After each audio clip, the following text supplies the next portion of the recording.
Hey, what's up, YouTube? Today I'm going to give you a quick rundown of the LEM number 8 .35 horsepower meat grinder.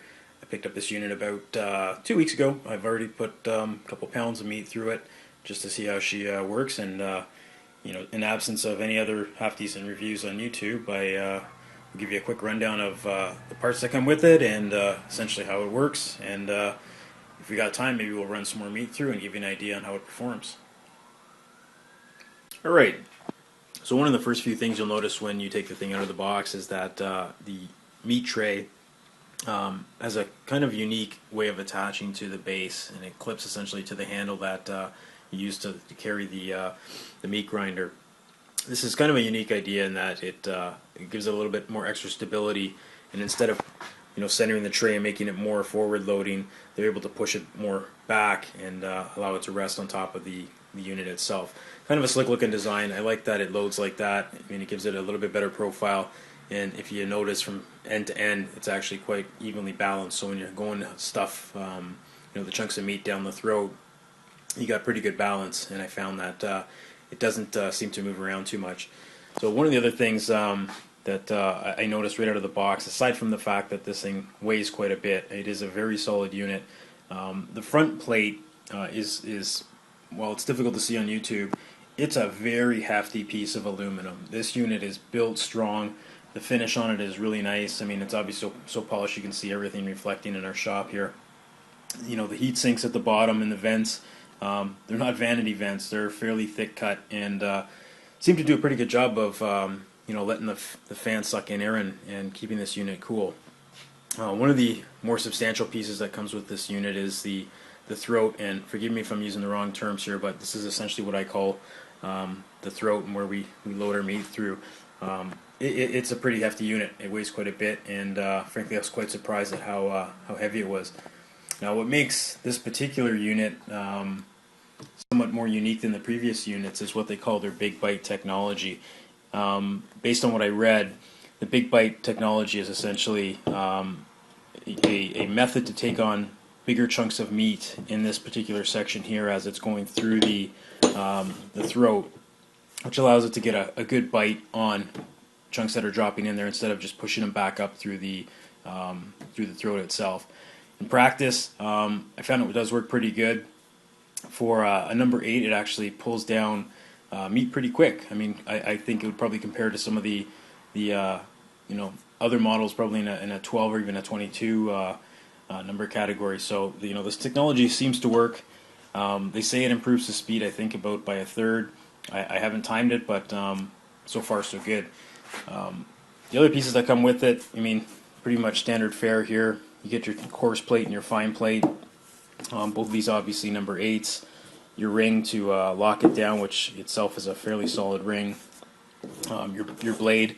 With this particular unit, you get one blade. Given the suggestions I've seen on YouTube, a lot of folks recommending having one blade for each grinding plate so that they ostensibly mesh together, grind together, and form kind of a better one-to-one relationship, as opposed to switching back and forth from your different plates. So what's nice about the number 8 in particular, I found, is that the aftermarket pieces or the additional blades are quite cheap. Obviously, the bigger you go, the additional pieces are going to cost you a little bit more money because there's a little bit more steel involved. What's particularly nice about LEM's additional pieces is you can get inox or stainless steel pieces. So in this particular case, I've matched up the stainless steel one with the finer grind plate, and the standard steel with the coarse grinding plate. The other piece that comes with it is this filler tube piece, which essentially goes in front of your locking ring so that you can attach your tubes for stuffing sausages. The other couple pieces that come with it, you got your basic cheap plastic hollow stuffing tube, nothing fancy there. You'll also see in the package 2 of these things, these nylon hard washers, basically meant to keep metal from contacting metal as you put that piece into the actual tube. Alright, so coming around to the back of the unit, one thing, or actually 2 things that I wanted to point out. First is the plug relief. I mean, it's a very solid plug relief for a unit this size. Usually they put those on high-end units. Cheaper units will have small plastic retainers for the plug, but all the LEM products seem to be well built in that they have this very solid relief that prevents essentially the plug from being ripped out or broken off. The other thing that seems to be common on all the LEM products, at least in the prosumer range, are the pop-out breakers. So if you happen to snag something, piece of bone, strong piece of fat or cartilage, ostensibly that should pop out and protect the unit from basically damage. The venting, again, very nice cuts. The unit has a beautiful finish to it, as you can see from the reflection. Apologize for the reflection of all the stuff in the background, but it just goes to show how well built the product is and how clean it looks. Coming back around to the side of the unit, one thing I didn't point out before was the locking piece here. I'm not going to pull the tube out, but just behind that locking bolt there, or whatever you want to call it, thumb screw, is a little dimple in the auger tube, which basically keeps the unit from rotating back and forth.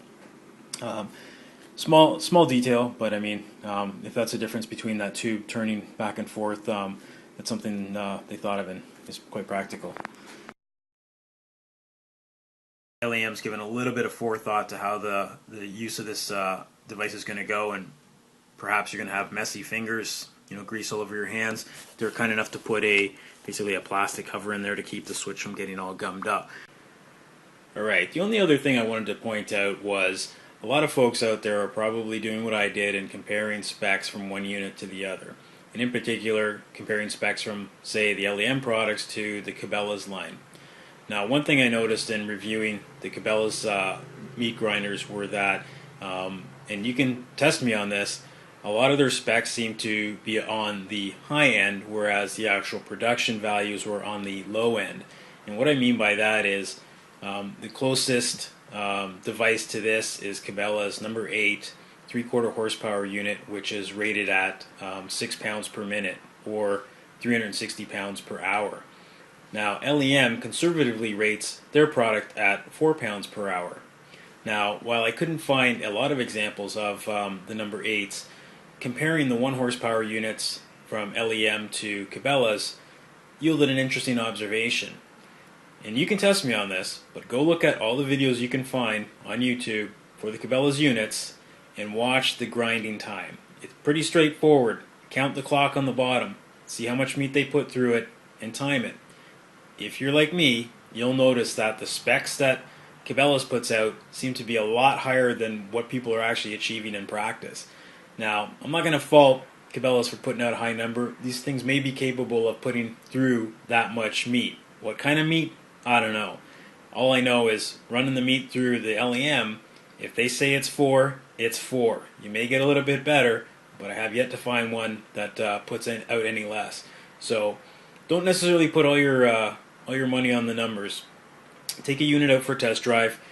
LEM, from what I've experienced, has some of the best customer service out there. I'll put in a couple of my notes some of the things that I brought to their attention and what their responses were. They're fantastic people to deal with.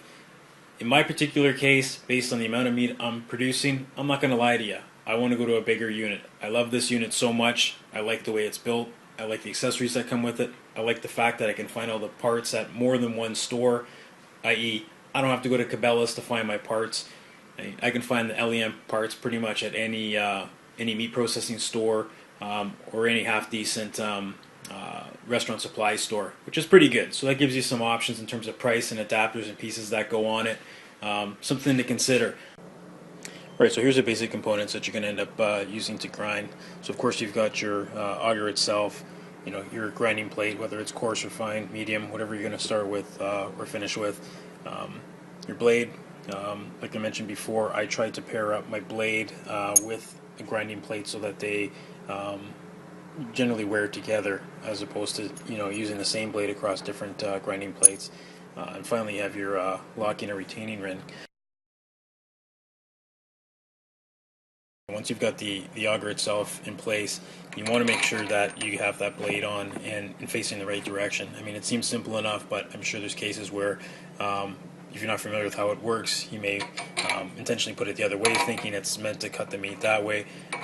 This is actually meant to meet up cleanly with the grinding plate, so that piece there, the flat piece, should be facing towards the grinding plate, which we'll put on now. You notice on this grinding plate right now, it's already got wear marks, and what that's telling me is that this plate should be facing the blade. If you look at the other side of it, it's still got the factory original finish on it, so it's pretty obvious which side goes to which. I mean, I've chosen one side arbitrarily. I didn't have any rhyme or reason for how I did it, but we'll put it back in place the way it's grinding right now. And as I mentioned before, you'll notice that there is a little notch on the very bottom that makes it easy to determine which way it's supposed to be in place, and how it sits in place and how it locks. Finally, put on your locking ring.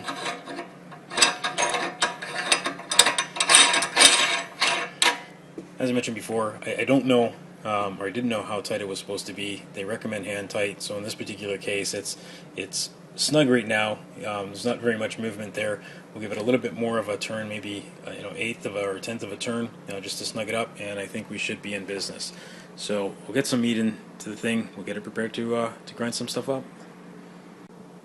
Alright, so we've got about 3.5 pounds of pork. That's about all I had left on a Boston butt that I just carved up. I wish I had a little bit more to show you how long this thing can go, and what type of volume you can put through, but you should get a pretty good idea here of how much meat we have and how quickly it'll process it using this new Big Bite auger.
There you go. It's a good sign. Very long, stringy meat. I mean, it's a good sign that it's processing at a good speed and it's able to keep up. So hopefully this gives you guys a pretty good idea what the fine head can do and consistency it does and how fast it'll go.